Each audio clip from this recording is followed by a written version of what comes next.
কি আর কব, দুঃখের কথা। আরে কপালে যাওয়া আর কি। তো আসসালামু আলাইকুম এভরিওয়ান, সবাই কেমন আছেন? আশা করি আলহামদুলিল্লাহ আল্লাহর রহমতে অনেক ভালো আছেন, আমিও ভালো আছি।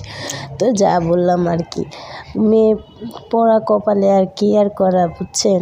গরিব মায়ের সন্তান হয়ে জন্মেছি, গরিব ফ্যামিলিতে জন্ম নিয়েছি, বিয়ে হয়েছে, সব কিছু ঠিকঠাকই চলতেছে। হঠাৎ 5 বছর হয়ে গেল কোনো সন্তানাদের মুখ দেখলাম না। তো আর কি করা, স্বামী আমার কখনো কিছু বলে না। হঠাৎ ঠান্ডা লেগেছে, জানি শীতকালে তো একটু ঠান্ডা লাগে, স্বাভাবিক, সবারই ঘরে ঘরে ঠান্ডা জ্বর।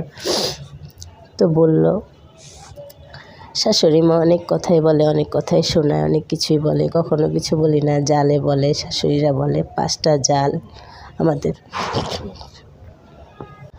কখনো কিছু বলি না। ওই জালেদের সন্তান আছে, মানে আমার কেন নেই? তাছাড়া আমার একটা সমস্যা, আমি তো আবার গরিব মেয়ে, বাপের বাড়ির থেকেও কিছু আনতে পারিনি। এখন আমাকে নানা বিনা কথা শোনায়, নানা বিনা অত্যাচার করে। আমি বুঝতে পারি, তারপরেও তাদেরকে কিছু বলি না, কি আর বলবো বলেন। ঠিক আছে, কি আর বলবো বলেন। পোড়া কপালে অনেক কিছুই করলাম, অনেক কিছু চিকিৎসা নিয়েছি, হয় না। সব দোষ আমার বলে, শাশুড়ি মা আমার দোষ বলে, জালেরাও বলে, প্রতিবেশীরাও বলে।